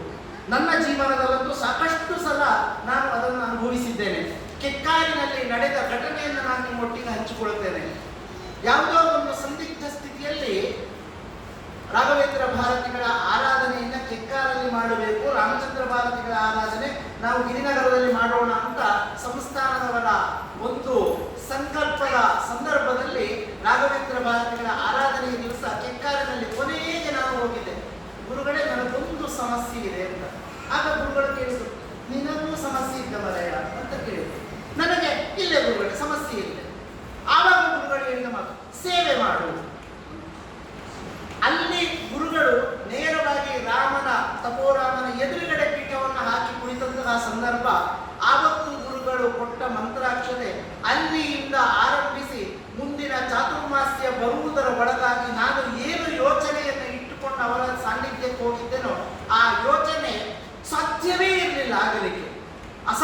ವಿಚಿತ್ರವಾದಂತಹ ಯೋಚನೆ ಆಗಿತ್ತದು ನನ್ನದು. ಸರ್ಕಾರದಲ್ಲಾಗಲಿ ಅಥವಾ ವ್ಯಾವಹಾರಿಕದಲ್ಲಾಗಲಿ ಅಥವಾ ಆಧ್ಯಾತ್ಮಿಕದಲ್ಲಾಗಲಿ ಯಾವ ಮಟ್ಟದಲ್ಲಿಯೂ ಯಾವುದೇ ಹೈ ಇನ್ಫ್ಲೂಯೆನ್ಸ್ ಇದ್ರೂ ಕೂಡ ನಡೆಯದೇ ಇರುವಂತಹ ಕೆಲಸ ತನ್ನ ಎದುರುಗಡೆ ನಿಂತಹ ಎದುರಾಳಿಗಳಿಗೂ ಕೂಡ ಕಲ್ಪನೆಯೇ ಇಲ್ಲದ ರೀತಿಯಲ್ಲಿ ಆ ಕೆಲಸ ಹೂ ಎತ್ತಿದಷ್ಟು ಸುಲಭದಲ್ಲಿ ನನಗೇ ಗೊತ್ತಿಲ್ಲದೆ ಆ ಆದೇಶ ನನ್ನ ಕೈಯನ್ನು ಬಂದು ಸೇರಿದೆ. ಅಂದ್ರೆ ಆ ಪರಂಪರೆಯ ಶಕ್ತಿ ಅಷ್ಟಿದೆ. ಆದ ಕಾರಣ ಹೇಳ್ತಾ ಇದ್ದೇನೆ, ಆ ಒಂದು ಸಾನ್ನಿಧ್ಯದ ಅನುಗ್ರಹ ಅಷ್ಟಿದೆ ಅಂತ ಆದ್ರೆ 36 ಯತಿಗಳ ಸಾನ್ನಿಧ್ಯವನ್ನ ಹೊತ್ತುಕೊಂಡು ಬರುವಂತಹ ಸ್ವರ್ಣ ಪಾದುಕೆಗೆ ಎಷ್ಟು ಶಕ್ತಿ ಇರಬೇಡ ಅಂತ ನೀವು ಯೋಚನೆ ಮಾಡಿ ನೋಡಿ. ಶಂಕರ ಭಗವತ್ಪಾದರಿಂದ ಆರಂಭಿಸಿ ಇಂದೂ ಕೂಡ ನಾವು ಶಂಕರರೇ ಎಂದು ಭಾವಿಸುವಂತಹ ರಾಘವೇಶ್ವರ ಭಾರತೀ ಸ್ವಾಮಿಗಳವರೆಗಿನ ಯತಿ ಪರಂಪರೆ ಏನಿದೆ, ಅವಿಚ್ಛಿನ್ನವಾದ ಯತಿ ಪರಂಪರೆ, ಯತಿಗಳ ಝರಿ ಏನಿದೆ, ಆ ಝರಿಯ ಸಾನ್ನಿಧ್ಯವನ್ನ ಹೊಂದಿಕೊಂಡು ಪವಿತ್ರ ಪಾವನೆಯಾದ ಗಂಗೆಯ ರೂಪದಲ್ಲಿ ನಮ್ಮಲ್ಲಿಗೆ ಬರುವಂತಹ ಸ್ವರ್ಣ ಪಾದುಕೆಯ ಮುಂದೆ ಕಣ್ಣು ಮುಚ್ಚಿ ಒಂದು ಕ್ಷಣ ನಾವು ಪ್ರಾಮಾಣಿಕವಾಗಿ ಪ್ರಾರ್ಥಿಸಿದೆವು ಅಂತಾದರೆ, ನಮ್ಮ ಮನೆಯ ದೇವರ ಕೋಣೆಯ ಒಳಗಡೆ ಶ್ರದ್ಧೆಯಿಂದ ಆ ಪಾದುಕೆಗೆ ಒಂದು ತುಳಸಿಯನ್ನು ನಾವು ಅರ್ಪಿಸಿದೆವು ಅಂತಾದರೆ, ನಿಶ್ಚಯವಾಗಿ ಹೇಳ್ತೇನೆ, ಎದೆ ಮುಟ್ಟಿ ಹೇಳ್ತೇನೆ ನಾನು, ಖಂಡಿತವಾಗಿಯೂ ಬಗೆಹರಿಯದ ಸಮಸ್ಯೆ ನಿಶ್ಚಯವಾಗಿಯೂ ಇಲ್ಲ. ಅಂತಹ ಶಕ್ತಿ ಆ ಪಾದುಕೆಗೆ, ಆ ಪರಂಪರೆಗೆ ಇದೆ. ಅಂತಹ ಯತಿಗಳು ಸಾಮಾನ್ಯವಾಗಿ ಹೇಳಿದ್ದಲ್ಲ, ಯಾವುದೋ ಸಭೆಯಲ್ಲಿ ಹೇಳಿದ್ದಲ್ಲ, ಧರ್ಮ ಪೀಠದಲ್ಲಿ ಕುಳಿತುಕೊಂಡು ನಮಗೆ ಎಲ್ಲರ ಮನೆಗೂ ಬರಬೇಕು ಅಂತ ಇದೆ. ಆದರೆ ನಮ್ಮ ಅನುಷ್ಠಾನ, ನಮ್ಮ ಕರ್ತವ್ಯಗಳು, ನಮ್ಮ ಕಾರ್ಯಗಳು ಬಹಳಷ್ಟು ಇರುವುದರಿಂದ ಮುಂದಿನ ದಿನಗಳಲ್ಲಿ ಅಪೇಕ್ಷಿತರೆಲ್ಲರ ಮನೆಗೂ ಕೂಡ ಚಿತ್ತೈಸುವುದು ಕಷ್ಟ ಸಾಧ್ಯವಾದ್ದರಿಂದ ಅದಕ್ಕೊಂದು ಪರಿಹಾರ ಬೇಕು ಎನ್ನುವ ದೃಷ್ಟಿಯಿಂದ ನಾವು ಯೋಚನೆ ಮಾಡಿ ಸ್ವರ್ಣ ಪಾದುಕೆಯನ್ನು ನಾವು ಅನುಗ್ರಹಿಸ್ತಾ ಇದ್ದೇವೆ. 36 ಯತಿಗಳ ಸಾನ್ನಿಧ್ಯವನ್ನು ಹೊತ್ತುಕೊಂಡು ಅದು ನಿಮ್ಮಲ್ಲಿಗೆ ಬರುತ್ತದೆ, ಅದನ್ನು ಪೂಜಿಸಿಕೊಳ್ಳಿ ಅಂತ ಯತಿಗಳು ಹೇಳಿದರು. ಸಾಕ್ಷಾತ್ ಶಂಕರರೇ ಈ ಮಾತನ್ನ ಹೇಳಿದ ಭಾವ ಆವತ್ತಿನ ಧರ್ಮ ಸಭೆಯಲ್ಲಿತ್ತು. ಆ ಪಾದುಕೆಯ ಪೂಜೆಯಿಂದ ಬರುವ ಏನು ಸಂಪನ್ಮೂಲವಿದೆ ಅದು ಯಾವುದೇ ವ್ಯವಸ್ಥೆಗೋಸ್ಕರ ಹೋಗುವುದಿಲ್ಲ. ನಮ್ಮ ಮನೆಯ ಮಕ್ಕಳು, ನಮ್ಮ ಸಮಾಜದ ಮಕ್ಕಳು, ನಮ್ಮ ಸಮಾಜವನ್ನ ಕಟ್ಟಿ ಬೆಳೆಸಬೇಕಾದಂತಹ ಮಕ್ಕಳು, ನಮ್ಮ ಪರಂಪರೆಯನ್ನು ಉಳಿಸಬೇಕಾದಂತಹ ಮಕ್ಕಳು. ಇವತ್ತು ನಾವು ಯೋಚನೆ ಮಾಡಬೇಕು, ನಮ್ಮಲ್ಲಿ ಸಾಕಷ್ಟು ಕ್ಷಣಗಳು, ಸಾಕಷ್ಟು ಯೋಚನೆಗಳು, ಸಾಕಷ್ಟು ಚಿಂತನೆಗಳು ಎಡಗಡೆಗೆ ತಿರುಗುತ್ತಾ ಇದೆ. ಕೆಲವೊಂದನ್ನ ಈ ಸಂದರ್ಭದಲ್ಲಿ ನಾನು ಹೇಳುವುದು ಸರಿಯಾಗುವುದಿಲ್ಲ. ಯಾಕೆ ಅಂತಂದ್ರೆ ಎಲ್ಲರ ರಕ್ತವೂ ಒಂದೇ ಬಣ್ಣ, ಎಲ್ಲರೂ ತಿನ್ನುವುದು ಆಹಾರ, ಎಲ್ಲರಿಗೂ ಇರುವುದು 2 ಕಾಲು. ಏನು ವ್ಯತ್ಯಾಸ ಅಂತ ನಮ್ಮ ಮನೆಯ ಮಕ್ಕಳು ಇವತ್ತು ನಮ್ಮನ್ನ ಪ್ರಶ್ನೆ ಮಾಡಲಿಕ್ಕೆ ಆರಂಭಿಸಿದ್ದಾರೆ ಅಂತಂದ್ರೆ ನಾವು ಅವರಿಗೆ ಸರಿಯಾದ ಸಂಸ್ಕಾರವನ್ನು ಕೊಡ್ತಾ ಇಲ್ಲ ಅಂತ. ಇಲ್ಲಿರುವ ಎಲ್ಲರಿಗೂ ನಾನು ಹೇಳಿದ ವಿಚಾರ ಯಾವುದು ಅಂತ ಅರ್ಥ ಆಗಿರ್ಬೋದು. ಅಂತಹ ಪ್ರಶ್ನೆಗಳು ಇಲ್ಲಿಯೇ ನಿಲ್ಲಬೇಕು. ಮುಂದಿನ ಪರಂಪರೆಗೆ ನಮ್ಮ ಸನಾತನ ಧರ್ಮ ಏನು, ನಾವು ಏನು ಮಾಡಬಲ್ಲೆವು, ನಾವು ಏನು ಸಮಾಜಕ್ಕೆ ಕೊಡಬಲ್ಲೆವು, ನಮ್ಮ ಕರ್ತವ್ಯವೇನು, ನಮ್ಮ ಧಾರ್ಮಿಕ ಸ್ಥಿತಿ ಏನು, ನಾವು ಇರಬೇಕಾದಂತಹ ಸ್ಥಳ ಯಾವುದು, ನಮ್ಮ ಪರಂಪರೆ ಹೇಗಿದೆ, ನಮ್ಮ ವ್ಯವಸ್ಥೆ ಹೇಗಿದೆ ಎನ್ನುವುದನ್ನು ಅರಿಸುವುದಕ್ಕೋಸ್ಕರ, ಆ ಭಾವನೆಯನ್ನು ನಮ್ಮಲ್ಲಿ ಮೂಡಿಸುವುದಕ್ಕೋಸ್ಕರ ವಿಷ್ಣು ಮುಕ್ತ ವಿಶ್ವವಿದ್ಯಾಲಯ ಹಲವು ರೀತಿಯ ಶಾಖೆಗಳನ್ನು ಹೊಂದಿಕೊಂಡು ಮೇಲೆ ಏಳುತ್ತಾ ಇದೆ. ಪರಂಪರಾ ಗುರುಕುಲವಿರಬಹುದು, ಶಿವ ಗುರುಕುಲವಿರಬಹುದು, ಸಾರ್ವಭೌಮ ಗುರುಕುಲವಿರಬಹುದು, ಅಲ್ಲಿ ಕಲಿಸುವಂತಹ ವಿಧವಾದಂತಹ ವಿದ್ಯೆಗಳಿರಬಹುದು. ನಮಗೆ ಕಾಣಬಹುದು, ಸ್ವಾಭಾವಿಕವಾಗಿ ನನ್ನನ್ನು ಕೆಲವು ಜನ ಕೇಳಿದ್ದಾರೆ. ಯಾಕೆಂತಂದ್ರೆ ಹೊನ್ನಾವರ ಮಂಡಲದ ಕಾರ್ಯದರ್ಶಿಯಾಗಿ ಜವಾಬ್ದಾರಿ ಇರುವುದರಿಂದ ನನ್ನನ್ನು ಕೂಡ ಕೆಲವು ಪ್ರಶ್ನೆ ಕೇಳಿದ್ದಾರೆ. ಯಾಕೆಂದ್ರೆ ಇಷ್ಟೆಲ್ಲ ಹರಗಣಗಳು ಬೇಕಾಯಿತು ಅಂತ ಕೆಲವರು ಲೌಕಿಕವಾಗಿ ಕೇಳಿದುಂಟು. ವಾಸ್ತವಿಕವಾಗಿ ಇದು ಹರಗಣಗಳಲ್ಲ. ಯಾಕೆ ಅಂತಂದ್ರೆ ನಾವು 64 ವಿದ್ಯೆಗಳನ್ನ ಬಲ್ಲವರಾಗಿ ಜಗತ್ತಿಗೆ ಬೇಕಾದ್ದನ್ನ ಕೊಡುವವರಾಗಿರಬೇಕು ಅಂತ ಹೇಳುವಂತಹದ್ದು ನಮ್ಮ ಸಮಾಜಕ್ಕೆ ಕೊಟ್ಟಂತಹ ಜವಾಬ್ದಾರಿ. ಉತ್ತರದಿಂದ ದಕ್ಷಿಣದ ತನಕ ರಾಜರು ನಮ್ಮನ್ನು ಯಾಕೆ ಇಲ್ಲಿಗೆ ಕರೆದುಕೊಂಡು ಬಂದರು ಅಂತಂದ್ರೆ ಧರ್ಮ ಸಂಸ್ಥಾಪನೆಯನ್ನ ಮಾಡಲಿಕ್ಕೆ ಅತಿ ಬುದ್ಧಿಮತ್ತೆ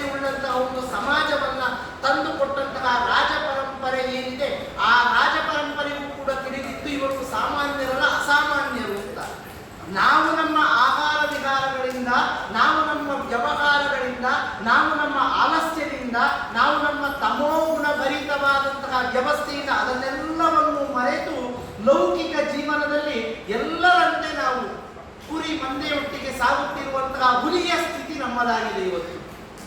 ನಾವು ನಿಜವಾಗಲೂ ಸ್ವಯಮೇವ ಮೃಗೇಂದ್ರದ, ನಾವು ಸ್ವಂತವಾಗಿ ನಿಂತುಕೊಳ್ಳಬೇಕು, ನಾವು ಹೋರಾಡಬೇಕು. ಆ ಸಂಕಲ್ಪ ಶಕ್ತಿ ನಮ್ಮಲ್ಲಿ ಬರಬೇಕು ಅಂತಂದ್ರೆ ವಿಷ್ಣುಗುಪ್ತ ವಿಶ್ವವಿದ್ಯಾಲಯ ಇನ್ನೂ ಬೆಳಿಬೇಕು. ಅದು ಬೆಳಿಬೇಕು ಅಂತಂದ್ರೆ ನಾವೇನು ಮಾಡಬೇಕು? ನಮ್ಮ ಕರ್ತವ್ಯವನ್ನು ನಾವು ಪ್ರಾಮಾಣಿಕವಾಗಿ ಮಾಡಬೇಕು. ಬೇರೇನೂ ಬಯಸ್ತಾ ಇಲ್ಲ, ನಮ್ಮ ಕರ್ತವ್ಯವನ್ನು ನಾವು ಪ್ರಾಮಾಣಿಕವಾಗಿ ಮಾಡಬೇಕು. ಏನು ಕರ್ತವ್ಯ ಇದೆ? ನಾನು ಕೂಡ ಪದಾಧಿಕಾರಿ ಆಗಬೇಕು ಅಂತ ಹೇಳುವಂತಹದ್ದಲ್ಲ, ಅಥವಾ ಒತ್ತಡವನ್ನು ತೆಗೆದುಕೊಳ್ಳಬೇಕು ಅಂತಲ್ಲ. ನಿಮ್ಮ ಸಾನ್ನಿಧ್ಯಕ್ಕೆ ಬಂದಾಗ ಬರುವಂತಹದ್ದು ಸ್ವರ್ಣ ಪಾದುಕೆ. ಆ ಪಾದುಕೆಯ ಸೇವೆಯನ್ನ ಶ್ರದ್ಧೆಯಿಂದ ಮಾಡಿ ನಮ್ಮ ಕಷ್ಟವೂ ನಿವಾರಣೆ ಆಗುತ್ತದೆ, ನಮ್ಮ ಮುಂದಿನ ಪೀಳಿಗೆಗೆ ಒಂದು ದಾರಿ ಮಾಡಿಕೊಟ್ಟಾಗುತ್ತದೆ. ಹೇಗೆ ಮಕ್ಕಳು ಹುಟ್ಟಿದ ಕೂಡಲೇ ನಾವು ಅವರಿಗೋಸ್ಕರ ಇನ್ಶೂರೆನ್ಸ್ ಅನ್ನು ಮಾಡಿರ್ತೇವೆ, ಯಾಕೆಂದ್ರೆ ಮಕ್ಕಳಿಗೆ ಒಳ್ಳೆಯದಾಗಲಿ ಅಂತ ಲೌಕಿಕವಾದ ಸಂಪತ್ತನ್ನು ಮಾಡಿರುತ್ತೇವೆ. ಅದೇ ರೀತಿ ನಾವು ನಮ್ಮ ಮಕ್ಕಳಿಗೆ ಅಲೌಕಿಕವಾದ ಸಂಪತ್ತನ್ನು ಕೊಡಬೇಕು, ಬದುಕುವುದನ್ನು ಕಲಿಸಬೇಕು.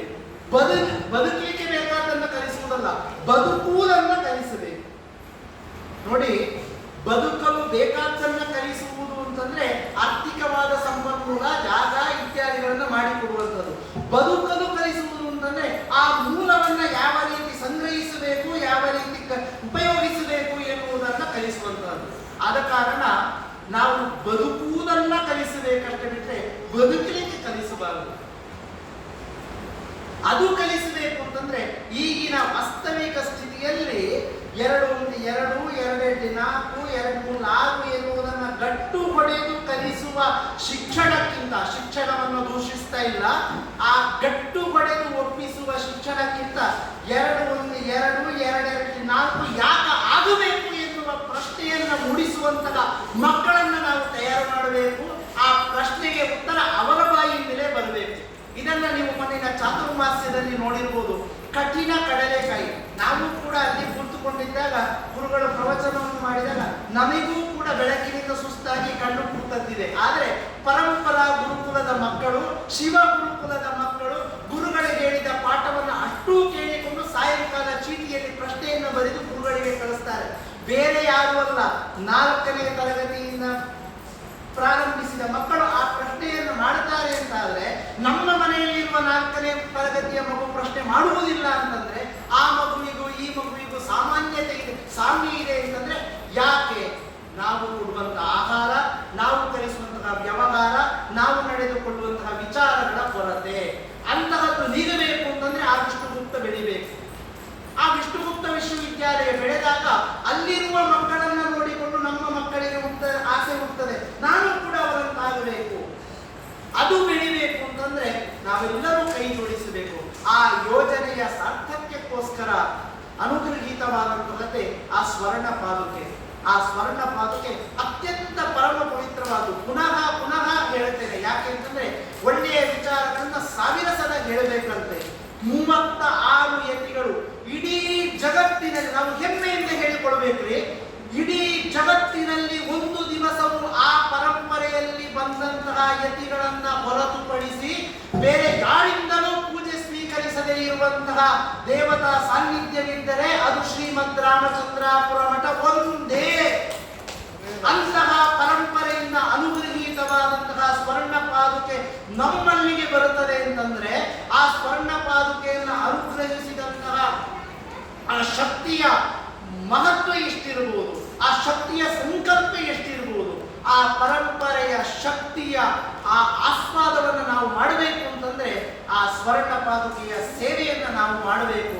ಅದಕ್ಕೆ ಒಂದು ತುಳಸಿಯನ್ನಾದರೂ ನಮ್ಮ ಮನೆಯಂಗಳದಲ್ಲಿ ಸಮರ್ಪಿಸಿ ಪ್ರೀತಿಯಿಂದ ಬರಮಾಡಿಕೊಂಡು 36 ಯತಿಗಳನ್ನ ಆ ಪಾದುಕೆಯಲ್ಲಿ ಸಂಸ್ಮರಿಸಿಕೊಂಡು ಆ ಗುರು ಅನುಗ್ರಹವನ್ನು ಪ್ರಾರ್ಥಿಸಿತು ಅಂತಾದ್ರೆ ನಮ್ಮ ಎಲ್ಲ ಲೌಕಿಕ ಸಂಕಷ್ಟಗಳು ಕೂಡ ದೂರವಾಗಿ ನಮ್ಮ ಪಾರಮಾರ್ಥಿಕವಾದಂತಹ ಚಿಂತನೆಗೆ ಹೇತುವಾದಂತಹ ವಿಷ್ಣುಗುಪ್ತವೂ ಬೆಳೆಯುತ್ತದೆ, ನಮ್ಮ ಮನೆಯು, ನಮ್ಮ ಮನವು, ನಮ್ಮ ಸಮಾಜವೂ ಬೆಳೀತದೆ. ಆದ ಕಾರಣ ಎಲ್ಲರೂ ಭಕ್ತಿಯಿಂದ ಶ್ರದ್ಧೆಯಿಂದ ಆ ಸ್ವರ್ಣ ಮಹತ್ವದ ರಸವನ್ನ ಸವೀರಿ ಅಂತ ನಾನು ಕೇಳ್ಕೊಳ್ತಾ ಇದ್ದೇನೆ. ಯಾಕೆ ಅಂತಂದ್ರೆ ಮೈಸೂರು ಪಾಕ್ ತುಂಬಾ ಸಿಹಿಯಾಗಿದೆ ಅಂತ ಹೇಳ್ಬೋದು, ನಾನು ಮಾವಿನ ಹಣ್ಣು ತುಂಬಾ ರುಚಿಯಾಗಿದೆ ಅಂತ ಹೇಳ್ಬೋದು. ಆದರೆ ಮಾವಿನ ಹಣ್ಣು ತಿಂದವನಿಗೆ ಮಾತ್ರ ಅದರ ರುಚಿ ಗೊತ್ತು, ಮೈಸೂರು ಪಾಕನ್ನ ತಿಂದವನಿಗೆ ಮಾತ್ರ ಅದರ ರುಚಿ ಗೊತ್ತು, ತ್ರಿಮಧುರವನ್ನ ಸೇವಿಸಿದವನಿಗೆ ಮಾತ್ರ ಅದರ ರುಚಿ ಗೊತ್ತು, ಭಗವದ್ ಅನುಗ್ರಹವನ್ನು ಪಡೆದವನಿಗೆ ಮಾತ್ರ ಅದರ ರಸಾಸ್ವಾದ ಗೊತ್ತು. ಆದ ಕಾರಣ ಸ್ವರ್ಣ ಪಾದುಕೆಯ ಅನುಗ್ರಹದ ಫಲವನ್ನು ಅನುಭವಿಸಬೇಕು ಅಂತಂದ್ರೆ ಒಂದು ಸಲ ನಾವು ಅದರ ಬಳಿಗೆ ಸಾಗಬೇಕು. ಆ ಶ್ರೇಷ್ಠವಾದಂತಹ ಸ್ವರ್ಣ ಖಚಿತವಾದಂತಹ ಆ ಭಗವತ್ಪಾದದಿಂದ ಆರಂಭಿಸಿ ಇಂದಿನ ತನಕ ಪೂಜಿಸಿದಂತಹ ಪರಂಪರೆಯಿಂದ ಅನುಗ್ರಹೀತವಾದಂತಹ ಪಾದುಕೆಯ ರಸಾಸ್ವಾದವನ್ನು ಮಾಡಿದಾಗಲೇ ನಮಗೆ ಅದರ ಮಹತ್ವ, ಅದರ ಅರಿವು, ಅದರ ತಾತ್ಪರ್ಯ ನಮ್ಮ ಅಂತರಂಗದೊಳಗೆ ಇಳಿಯುತ್ತದೆ. ಯಾಕೆಂದ್ರೆ ನಮ್ಮ ವಿದ್ಯಾರ್ಥಿಯೊಬ್ಬನಿಗೆ ರಾಜ್ಯ ಮಟ್ಟದ ಭಾಷಣ ಸ್ಪರ್ಧೆಗೆ ಆಯ್ಕೆ ಮಾಡಿ ಕಳಿಸಿದ್ವಿ. ಬಹುಮಾನ ಬಂದಾಗ ತಂದ ನಾವು ತಯಾರು ಮಾಡಿದ್ರೆ ಬಂದು ಕೊಟ್ಟು ಕೈ ಮುಗಿದ. ಏನಾಯಿತು ಅಂತ ಹೇಳಿದ್ರೆ ಸಂತೋಷ ಆಯಿತು, ಎಷ್ಟಾಯಿತು ನಗಾಡ್ತಾರೆ. ತಾತ್ಪರ್ಯ ಏನು ಅಂತಂದ್ರೆ ಆನಂದವನ್ನ ಹೇಳಲಿಕ್ಕೆ ಸಾಧ್ಯ ಇಲ್ಲ. ಅಂತಹ ಆನಂದ ಅನುಭೂತಿಗೆ ಬರಬೇಕು, ಅನುಭವಕ್ಕೆ ಬರಬೇಕು. ಆದ್ದರಿಂದ ನಾನು ಎಷ್ಟೇ ಹೇಳಿದರೂ ಕೂಡ ಚರ್ವಿತ ಚರ್ವಣವೋ ಅಥವಾ ಒಂದಷ್ಟು ಉಪನ್ಯಾಸವೋ ಆಗಬಹುದಷ್ಟೇ ಬಿಟ್ರೆ, ಆದರೆ ಅದರ ಆಸ್ವಾದ ನಮಗೆ ಬರಬೇಕು ಅಂತಂದ್ರೆ ಆ ಪ್ರೀತಿಯಿಂದ ಅದನ್ನು ಆಸ್ವಾದಿಸಬೇಕು. ಹೇಗೆ ಭರತ ಪಾದುಕೆಯನ್ನ ತಂದು ಆ ಅಯೋಧ್ಯೆಯನ್ನ ಕಾಪಾಡಿದನು, ಹೇಗೆ ರಾಮನ ಪಾದ ತಗುಲಿದಾಗ ಕಲ್ಲಾದ ಅಹಲ್ಯೆ ಬೆಳೆದಳು, ಹೇಗೆ ರಾಮನ ಪಾದ ಬರುತ್ತದೆ ಅಂತ ಶಬರಿ ಕಾದುಕೊಂಡು ಅವನ ಅನುಗ್ರಹವನ್ನು ಹೊಂದಿದಳು, ಹೇಗೆ ಯಾವ ಪೃಥ್ವಿ ಮತ್ತು ಇಡೀ ಜಗತ್ತನ್ನು ಆವರಿಸಿಕೊಂಡಂತಹ ವಾಮನನ ಪಾದ ಹೇಗೆ ಆವರಿಸಿಕೊಂಡಿತು, ಅದೇ ರೀತಿಯ ವ್ಯಾಪ್ತಿ, ಅದೇ ರೀತಿಯ ಮಹತ್ವವನ್ನು ಹೊಂದಿದಂತಹ ಮಹತ್ತರವಾದಂತಹ ಆ ಪಾದುಕೆಯ ಸವಿಯನ್ನು ಎಲ್ಲರೂ ಕೂಡ ಸವಿಯಿರಿ. ಆ ಸ್ವರ್ಣ ಪಾದುಕೆಯ ಅನುಗ್ರಹ ಎಲ್ಲ ಸಮಾಜಕ್ಕೂ ಕೂಡ ಪ್ರಾಪ್ತವಾಗಲಿ. ಆ ಪಾದುಕೆಯನ್ನು ನಾವು ಸೇವಿಸೋಣ, ಅನುಗ್ರಹವನ್ನು ಹೊಂದೋಣ ಅಂತ ಹೇಳ್ತಾ, ಮಾತಿನಲ್ಲಿ ಒಳ್ಳೆಯ ಅಂಶಗಳಿದ್ರೆ ಅದೆಲ್ಲವೂ ಪರಮ ಪೂಜ್ಯ ಗುರುಗಳಿಂದ ಅನುಗ್ರಹೀತವಾದ್ದು. ಏನಾದರೂ ತಪ್ಪಿದರೆ ನನ್ನಿಂದ ಆದದ್ದು ಅಂತ ಹೇಳ್ತಾ ನನ್ನ ಮಾತನ್ನ ಶ್ರೀಚರಣಕ್ಕೆ ಅರ್ಪಿಸುತ್ತಾ ಮಾತನ್ನ ಮುಗಿಸ್ತಾ ಇದ್ದೇನೆ. ಶ್ರೀಮದ್ ಜಗದ್ಗುರು ಶಂಕರಾಚಾರ್ಯ ಶ್ರೀಮದ್ ರಾಘವೇಶ್ವರ ಭಾರತೀ ಸ್ವಾಮಿ ಮಹಾರಾಜ್ ಕೀ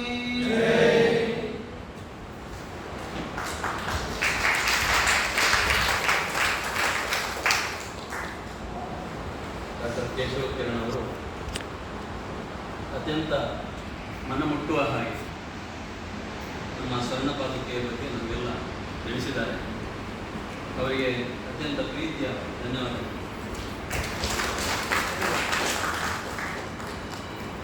ಇನ್ನೊಂದು ಚಿಕ್ಕದಾದ ವಿಷಯ ಇದೆ, ಆದರೆ ವಿಷಯ ದೊಡ್ಡದೇ, ಹೇಳುವ ವಿಷಯ ಚಿಕ್ಕದಿರಬಹುದು. ಅಖಿಲ ಕರ್ನಾಟಕ ಬ್ರಾಹ್ಮಣ ಸಭಾ ವತಿಯಿಂದ